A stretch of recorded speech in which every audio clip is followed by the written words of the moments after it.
Hello दोस्तों, स्वागत है आपका आपके अपने यूट्यूब चैनल एजुपुर में।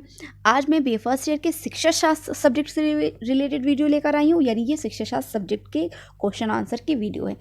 कल मैंने शिक्षा शास्त्र से रिलेटेड ऑब्जेक्टिव टाइप की क्वेश्चन आंसर की वीडियो अपलोड की। अगर आपने वीडियो नहीं देखी है तो प्लीज़ जाकर देख लीजिए और पसंद आए तो लाइक कर दीजिए। आज हम वैदिक काल शिक्षा यानी पेपर सेकेंड के चैप्टर 1 से रिलेटेड क्वेश्चन आंसर लेकर आए हैं। तो इस वीडियो में हम कुछ लघु और दीर्घ उत्तरीय प्रश्न उत्तर के बारे में बात करेंगे। एकदम एंड तक देखिएगा और अच्छी लगे तो लाइक कर दीजिएगा। तो देखिए, इस चैप्टर से रिलेटेड किस तरह के क्वेश्चन बनते हैं, सबसे पहले वो देख लेते हैं। पहला, वैदिक कालीन शिक्षा का अर्थ, परिभाषा एवं उद्देश्यों को प्रकाश डालिए। प्राचीन भारतीय शिक्षा के कम से कम 5 महत्वपूर्ण आदर्शों का उल्लेख कीजिए। प्राचीन भारत में शिक्षा की प्रमुख विशेषताएं क्या थी। वर्तमान भारत में एक प्रभावी राष्ट्रीय शिक्षा प्रणाली विकसित करने के लिए शिक्षा किस सीमा तक उनका प्रयोग किया जा सकता था। भारत में वैदिक काल में प्रचलित शिक्षा के मुख्य दोषों की विवेचना कीजिए। भारत की आधुनिक शिक्षा में इन दोनों का निवारण कहाँ तक हुआ। कालीन शिक्षा में शिक्षा के महत्व की विवेचना कीजिए। वैदिक कालीन शिक्षा में गुरु शिष्य के परस्पर संबंधों की विवेचनात्मक वर्णन कीजिए। दोस्तों, ये कुछ दीर्घ उत्तरीय प्रश्न थे, यानी वैदिक कालीन शिक्षा चैप्टर से रिलेटेड दीर्घ प्रश्न थे जो इस चैप्टर से रिलेटेड बन सकते हैं। ये चैप्टर बहुत इंपॉर्टेंट है। अगर एग्जाम में प्राचीन भारत में शिक्षा की व्यवस्था से रिलेटेड क्वेश्चन आ जाए तो बिल्कुल भी डिस्टर्ब मत होइएगा, कंफ्यूज मत होइएगा। प्राचीन भारतीय शिक्षा यानी वैदिक काल शिक्षा से रिलेटेड, क्योंकि प्राचीन काल में वेदों से संबंधित ही शिक्षा दी जाती थी, तो आप लोग कंफ्यूज मत होइएगा। अगर एग्जाम में प्राचीन भारत में शिक्षा के बारे में पूछा जाए तो आप वैदिक काल शिक्षा के बारे में लिख सकते हैं। लघु अति लघु उत्तरीय प्रश्नोत्तर। पहला, वैदिक कालीन शिक्षा व्यवस्था पर प्रकाश डालिए। वैदिक कालीन शिक्षा के प्रमुख आदर्शों को बताइए। वैदिक काल में शिक्षा के मुख्य उद्देश्य क्या थे।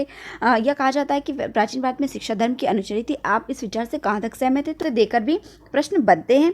गुरुकुल शिक्षा प्रणाली से आप क्या समझते हैं, गुरुकुल प्रणाली क्या है। वैदिक काल में गुरु शिष्य संबंधों के बारे में क्या जानते हैं। प्राचीन भारतीय शिक्षा में प्रचलित समावर्तन और उपनयन संस्कारों का अंतर स्पष्ट कीजिए। उपनयन एवं समावर्तन संस्कार का वर्णन कीजिए। प्राचीन काल में स्त्री शिक्षा पर टिप्पणी लिखिए। वैदिक काल में स्त्री शिक्षा की क्या व्यवस्था थी। वर्तमान प्रणाली में वैदिक शिक्षा की उपयोगिता क्या है। तो ये इस चैप्टर से रिलेटेड कुछ लघु उत्तरीय प्रश्न थे। तो आइए हम इस वीडियो में सभी के आंसर के बारे में देख लेते हैं। पहला, वैदिक काल में शिक्षा। वैदिक कालीन शिक्षा का अर्थ है, परिभाषा एवं उद्देश्यों पर प्रकाश डालिए। प्राचीन भारतीय शिक्षा के कम से कम 5 महत्वपूर्ण आदर्शों का उल्लेख कीजिए। देखिए, यहाँ प्राचीन भारतीय शिक्षा भी पूछा जा रहा है और वैदिक कालीन शिक्षा, तो इन दोनों में से कोई भी वर्ड आए तो आप लोग कंफ्यूज मत होइएगा। यहाँ पर शिक्षा का अर्थ एवं परिभाषा बताया गया है। यहाँ पर शिक्षा का व्यापक अर्थ बताया गया है, यानी वैदिक कालीन शिक्षा जीवन पर्यंत चलने वाली प्रक्रिया जिसके लिए व्यापक दृष्टिकोण से अवधि सीमा निश्चित नहीं थी। यह व्यक्ति के जीवन से पूरी तरह से संबंधित थी। मनुष्य जीवन पर्यंत विद्यार्थी रहता था। शिक्षा उसे उन्नत एवं सब बनाती थी। यानी वैदिक कालीन शिक्षा कैसी थी, ये एक जीवन पर्यंत चलने वाली शिक्षा थी। इसमें कोई भी निश्चित सीमा अवधि नहीं होती थी, यानी ये वेदों पे आधारित शिक्षा थी। तो व्यक्ति को किस तरह से आदर्श रूप में जीवन व्यतीत करना है आदि से रिलेटेड शिक्षा प्रदान की जाती थी। उसे किस तरह से एक सभ्य प्राणी के रूप में जीवन व्यतीत करना है, किस पथ पे प्रदर्शित होकर रहना है, इन सभी से रिलेटेड शिक्षा प्रदान की जाती थी। तो वैदिक कालीन शिक्षा का अर्थ जीवन पर्यंत चलने वाली प्रक्रिया से लिया जाता था। शिक्षा आलोक का स्रोत है। वैदिक काल में शिक्षा का तात्पर्य इसी व्याप्त दृष्टिकोण के आधार पर लगाया जाता था। शिक्षा से तात्पर्य प्रकाश देने वाले या दिव्य आलोक प्रदान करने वाले तत्व से था। यानी वैदिक काल में जो शिक्षा प्रदान की जाती थी उससे तात्पर्य क्या था कि शिक्षा वह है जो हमें आलोकित करती है, हमें प्रकाश प्रदान करती है, हमारे लिए एक दिव्य आलोक का साधन है। तो वैदिक काल में शिक्षा आलोक का स्रोत थी। शिक्षा सुधार का अभिकरण। शिक्षा आत्मविकास तथा सुधार की प्रक्रिया है जो जीवन पर्यंत चलती है। शिक्षा द्वारा व्यक्ति का निरंतर सुधार तथा संस्कार होता है। तो वेद काल में जो शिक्षा प्रदान की जाती थी, कहा जाता था कि शिक्षा ही व्यक्ति को सब बनाने का एक अभिकरण है, यानी सुधार करने का अभिकरण है। शिक्षा व्यक्ति को आत्मविकास मतलब आत्म विकसित करती है। शिक्षा के द्वारा ही व्यक्ति सुसंस्कृत और सभ्यता प्राप्त करता है। शिक्षा का संकुचित अर्थ। इस व्यापक परिभाषा और अर्थ के अतिरिक्त वैदिक काल में शिक्षा का एक संकुचित अर्थ भी था, जिसके अनुसार शिक्षा में तात्पर्य उस शिक्षा से था जो बालक अपने प्रारंभिक जीवन के कुछ वर्षों तक गुरुकुल में रहकर ब्रह्मचर्य जीवन व्यतीत करता हुआ अपने गुरु से प्राप्त करता था। अभी तक तो हमने केवल शिक्षा के व्यापक अर्थ के बारे में बात की थी, तो वैदिक काल में शिक्षा का संकुचित अर्थ भी था, यानी वो शिक्षा जो गुरुकुल में व्यक्ति अपने ब्रह्मचर्य जीवन में व्यतीत करता था, अपने गुरु से जो शिक्षा प्राप्त करता था उससे उस शिक्षा को शिक्षा के संकुचित अर्थ के रूप में लिया जाता था।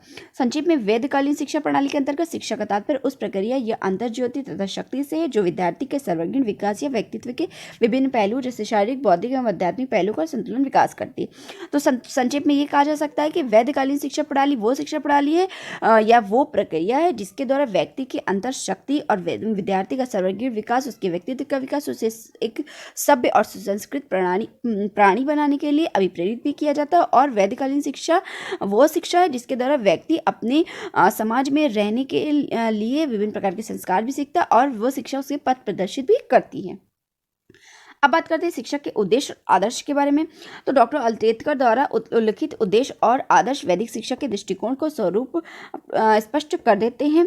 वैदिक शिक्षा प्रणाली के रूप के आधार पर उद्देश्य को आदर्श की व्याख्या इस प्रकार की जा सकती है। तो डॉक्टर अल्तेकर ने वैदिककालीन शिक्षा के उद्देश्य और आदर्श बताए। पहला, ईश्वर भक्ति और धार्मिकता। प्राचीन भारतीय संस्कृति धर्म की आधारशिला पर निर्मित होने के कारण उसके प्रत्येक अवयव में धार्मिकता स्पष्ट है। ईश्वर भक्ति और धार्मिकता यानी वैदिककालीन शिक्षा में ईश्वर भक्ति और धार्मिकता का प्रादुर्भाव था। बालक को ऐसी शिक्षा प्रदान की जाती थी कि वो अपने ईश्वर की आराधना भी कर सके, अपने धार्मिक ग्रंथों को भी उनको भी पढ़ सके। शिक्षा का उद्देश्य वहाँ ब्रह्म से एकाग्र करना था, जिसकी पूर्ति के लिए इस युग में अनेक प्रकार के यज्ञ, धार्मिक क्रियाएं होती थी और अनुष्ठान भी सिखाया जाता था। चरित्र निर्माण। वैदिक काल में शिक्षा तभी सार्थक मानी जाती थी जब उसके द्वारा विद्यार्थी की विवेक बुद्धि बढ़े और जीवन के प्रत्येक कार्य करने में उन्हें सफलता मिले। यानी यहाँ पे चरित्र निर्माण पर भी जोर दिया जाता था। शिक्षा वैदिक काल में शिक्षा वो होती थी जो बालक को उसकी विवेक बुद्धि को बढ़ाने में भी सहायक हो, जीवन के उसके प्रत्येक कार्य में पथ प्रदर्शक का भी कार्य करे और इसे एक सुसज्जित और संस्कृत मानव बनने के लिए प्रेरित करती है। नागरिक और सामाजिक कर्तव्य का पालन। तो शिक्षा, उचित शिक्षा देकर बालक को उचित नागरिक और आदर्श नागरिक बनाने के लिए प्रेरित किया जाता था। राष्ट्रीय संस्कृति का संरक्षण और प्रसार। शिक्षा का एक अन्य उद्देश्य राष्ट्रीय संस्कृति का संरक्षण और प्रसार। विद्यार्थी देश की प्राचीन संस्कृति का संरक्षण करता था तथा परिस्थिति के अनुसार अपनी न्याय एवं विवेक बुद्धि से अपने उसमें परिवर्तन भी करता था। यानी शिक्षा जब हम प्रदान करेंगे तो उसमें बालक में या विद्यार्थी में राष्ट्रीयता की भावना भी जागृत होती है, जिससे वो अपने राष्ट्र, अपनी संस्कृति का संरक्षण भी करता है और उन्हें अन्य पीढ़ी तक हस्तांतरित भी करता है। डॉक्टर एस अल्तेकर ने लिखा है, ईश्वर भक्ति तथा धार्मिक भावना, चरित्र निर्माण, व्यक्ति का विकास, नागरिक तथा सामाजिक कर्तव्य का पालन, सामाजिक कुशलता में राष्ट्रीय संस्कृति का संरक्षण एवं प्रसार प्राचीन भारतीय शिक्षा के उद्देश्य एवं आदर्श थे। तो देखिए दोस्तों, इस क्वेश्चन में यानी वैदिककालीन शिक्षा क्या है, उसकी अर्थ, परिभाषा एवं उद्देश्यों के बारे में बताया गया था। नेक्स्ट क्वेश्चन है, प्राचीन भारत में शिक्षा की प्रमुख विशेषताएं क्या थी? वर्तमान भारत में प्रभावी राष्ट्रीय शिक्षा प्रणाली विकसित करने के लिए किस सीमा तक उनका प्रयोग किया जा सकता है? अथवा करके दूसरा क्वेश्चन है, भारत में वैदिक काल में प्रचलित शिक्षा के मुख्य दोषों की विवेचना कीजिए। भारत की आधुनिक शिक्षा में इन दोनों का निवारण कहाँ तक हुआ है? तो यहाँ पर प्राचीन भारतीय शिक्षा की विशेषताएं पूछा गया है। अच्छा, अगर आप इस चैप्टर से रिलेटेड एक लॉन्ग क्वेश्चन तैयार कर लेंगे ना, तो आपका शॉर्ट भी तैयार हो जाएगा आराम से और लॉन्ग भी तैयार हो जाएगा। जैसे कि वैदिककालीन शिक्षा क्या है, उसका व्यापक और संकुचित अर्थ क्या है, वैदिककालीन शिक्षा की परिभाषा क्या है, वैदिककालीन शिक्षा के उद्देश्य और आदर्श क्या है, वैदिककालीन शिक्षा की विशेषताएं क्या है, गुण और दोष क्या है, उनको ठीक करने के उपाय क्या है। इतना याद कर लेंगे, अगर कुछ भी क्वेश्चन बन के आता है तो आप आंसर आराम से दे सकते हैं, आपको कोई प्रॉब्लम नहीं होगी। बस एग्जाम में कन्फ्यूज मत होइएगा। अगर प्राचीन काल लिख कर आता है तब भी आप यही आंसर लिखिएगा, और वैदिककालीन या वेदों पर आधारित शिक्षा आती है तब भी आप यही आंसर लिख कर आइएगा।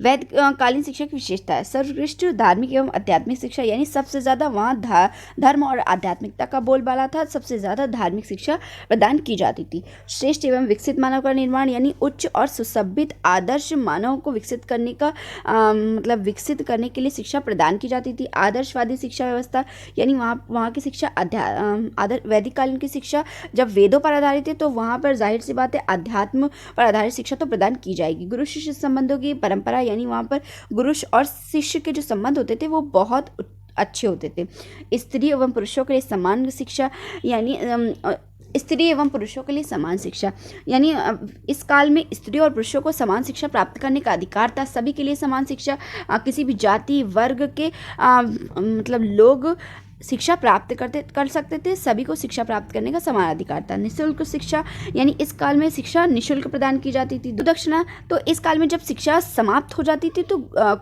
जो शिष्य होते थे वो अपने गुरु को कुछ भी दान पुण्य ज़रूर करते थे, उन्हें भेंट में कुछ वस्तु या कुछ धन देकर उनकी गुरु दक्षिणा देते थे। वैदिक कालीन शिक्षा के दोष के बारे में अगर बात करें तो धर्म पर अत्यधिक बल, यानी वैदिक काल में केवल धर्म पर ही शिक्षा दी जाती थी, केवल उसे एक धार्मिक कर्मकांड की प्रधानता बढ़ गई थी और केवल छात्रों का अधिकतर समय इन्हीं धर्म कर्मकांड को करने में व्यतीत होने लगा था।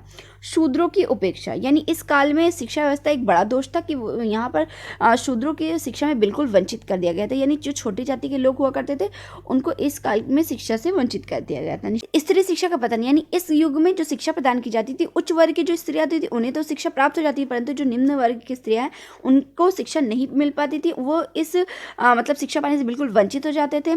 जातिवाद का महत्व, ब्राह्मणी शिक्षा के इस युग में ब्राह्मणों के वर्चस्व को समाज में स्थापित किया जाता था और जाति स्तर के ब्राह्मणों को उच्च स्तर पर रखा जाता था, यानी जातिवाद का बहुत ही ज़्यादा प्रादुर्भाव था। जो ब्राह्मण वर्ग के लोग होते थे उन्हें उच्च से उच्च पदों पर रखा जाता था। तो ये इस युग की शिक्षा का बहुत बड़ा दोष था। लोक भाषा को अपेक्षा इस युग में संस्कृति का बहुत महत्व दिया गया, जबकि जो लोक भाषाएं होती थी उन्हें अधिक महत्व नहीं प्रदान किया गया। वैदिक शिक्षा के दोषों का निराकरण, तो यहाँ पर वैदिक शिक्षा में जो दोष थे उनके निराकरण के बारे में बताया गया है। वर्तमान में वैदिक शिक्षा की प्रासंगिकता यानी उपयोगिता क्या है उसके बारे में भी विस्तार पूर्वक बताया गया है। आप इसका स्क्रीनशॉट लेकर इसे अपने हिसाब से शॉर्ट कर लिख सकते हैं। तो पॉइंट्स में लिखिएगा, इस तरह से निबंध की तरह मत लिखिएगा। नेक्स्ट क्वेश्चन है, वैदिक कालीन शिक्षा में शिक्षक के महत्व की विवेचना बताइए। तो इस काल में शिक्षक का क्या महत्व था उसके बारे में पूछा गया है। और अथवा करके दूसरा प्रश्न है, वैदिक कालीन शिक्षा में गुरु शिष्य के परस्पर संबंधों की विवेचना कीजिए। शिक्षक का महत्व, वैदिक शिक्षा में गुरु का पर्याप्त महत्व था। गुरु के अभाव में ज्ञान असंभव माना जाता था, यद्यपि उपनिषदों के स्वभाव का विशेष महत्व किया जाता था, यानी इस युग में गुरु का बहुत ही ज़्यादा महत्व था। गुरु के अभाव में ज्ञान असंभव था प्राप्त करना। तो जो बालकों की शिक्षा, देखिए उस काल में शिक्षा तो निःशुल्क प्रदान की जाती थी, तो बालकों के उनका भोजन, उनके वस्त्र, उनके आवास मतलब रहने के स्थान या फिर उनके पाठ सामग्री आदि की व्यवस्था गुरु के द्वारा ही की जाती थी। गुरु ही इन सब का वहन करता था। तो इस काल में शिक्षक का महत्व बहुत ज़्यादा था।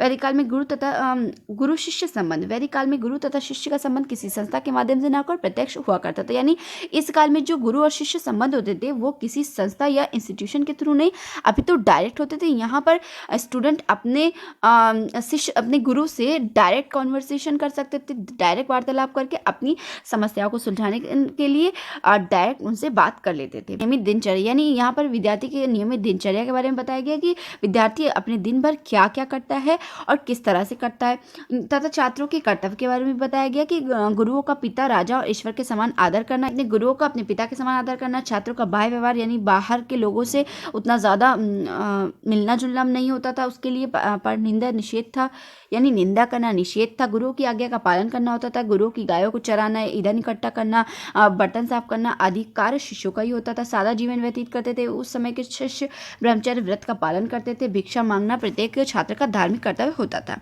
गुरुओं के कर्तव्य के बारे में यदि बात करें तो गुरु छात्र का मानसिक तथा आध्यात्मिक पिता समझा जाता था। वह विद्यार्थी के आचरण पर नियंत्रण रखता था। वह छात्रों को भोजन, स्वस्थ शयन के संबंध में आवश्यक निर्देश भी देता था। यानी इस युग में जो एक माता पिता के कार्य होते थे वो सभी कर्तव्य गुरु अपने शिष्य के लिए पूरा करते थे। अब बात करते हैं इस चैप्टर से रिलेटेड लघु उत्तरी प्रश्न के बारे में, यानी जो शॉर्ट क्वेश्चन बन सकते हैं। तो वैदिक कालीन शिक्षा व्यवस्था पर प्रकाश डालिए, पहला प्रश्न है। देखिए अगर आप इस चैप्टर से रिलेटेड लॉन्ग क्वेश्चन तैयार कर लेते हैं तो आपका शॉर्ट अपने आप तैयार हो जाएगा। तो ये इस वैदिक कालीन शिक्षा व्यवस्था पर पूरा आंसर। दूसरा प्रश्न है, वैदिक काल के प्रमुख आदर्शों को बताइए। वैदिक काल में शिक्षा के मुख्य उद्देश्य क्या थे। तो यहाँ पे पॉइंट्स करके वैदिक कालीन शिक्षा के उद्देश्य बताए गए। यह कहा जाता है कि प्राचीन भारत में शिक्षा धर्म की अनुचरी थी। आप इस विचार से कहाँ तक सहमत हो। तो ये क्वेश्चन बहुत इंपॉर्टेंट है। आप चाहे तो इसे अपनी नोटबुक में नोट कर सकते हैं। इस तरह के क्वेश्चन एग्जाम में बन जाते हैं। गुरुकुल शिक्षा प्रणाली से आप क्या समझते हैं। गुरुकुल प्रणाली क्या है, तो आप इसको भी पॉइंट्स में लिख सकते हैं। वैदिक काल में गुरु शिष्य संबंधों के बारे में जानते हैं। अगर आप इस चैप्टर से रिलेटेड गुरु शिष्य संबंध के बारे में डिटेल में पढ़ लेंगे तो आपको शॉर्ट आंसर को रटने की जरूरत नहीं पड़ेगी। प्राचीन भारतीय शिक्षा में प्रचलित समावर्तन और उपनयन संस्कारों का अंतर स्पष्ट कीजिए। उपनयन एवं समावर्तन संस्कार का वर्णन कीजिए। तो यहाँ पे उपनयन और समावर्तन संस्कार के बारे में अंतर स्पष्ट किया गया, परंतु आप अंतर को इस तरह मत लिखिएगा। इसमें लाइन खींचकर इधर उपनयन इधर समावर्तन 1 2 3 करके आप अंतर को लिखिएगा। प्राचीन काल में स्त्री शिक्षा पर टिप्पणी लिखिए। तो देखिए ये बहुत ही ज़्यादा इंपॉर्टेंट है। ये क्वेश्चन बहुत इंपॉर्टेंट है, अक्सर एग्जाम में पूछ लिया जाता है। इस काल की स्त्री शिक्षा बहुत ही इंपॉर्टेंट टॉपिक है, तो आप इसे स्किप मत करिएगा। प्राचीन काल में स्त्री शिक्षा पर टिप्पणी लिखी। वैदिक काल में स्त्री शिक्षा की क्या व्यवस्था थी। तो स्त्री शिक्षा इस चैप्टर का बहुत ही इंपॉर्टेंट टॉपिक है, इसे स्किप मत करिएगा, ज़रूर याद करिएगा। वर्तमान शिक्षा प्रणाली में वैदिक शिक्षा की उपयोगिता क्या है। तो यहाँ पर बताया गया है कि वर्तमान शिक्षा प्रणाली में वैदिक शिक्षा की क्या विशेषता या उपयोगिता है। तो दोस्तों ये थी हमारी आज की वीडियो। आशा करती हूँ आपको वीडियो पसंद आई होगी। वीडियो अच्छी लगे तो एक लाइक करके ज़रूर जाइएगा, और लाइक कर दिया है तो सब्सक्राइब कर लीजिए, साथ में लगे बेल आइकन को ज़रूर प्रेस कीजिएगा। और इस चैप्टर से रिलेटेड अगर आपको ऑब्जेक्टिव टाइप क्वेश्चन भी चाहिए तो आप लोग कमेंट करके मुझे बताइएगा, मैं उससे रिलेटेड भी वीडियो लेकर आऊँगी। तो चलिए मिलते हैं नेक्स्ट वीडियो में, तब तक के लिए अपना खूब ख्याल करिए। Bye bye.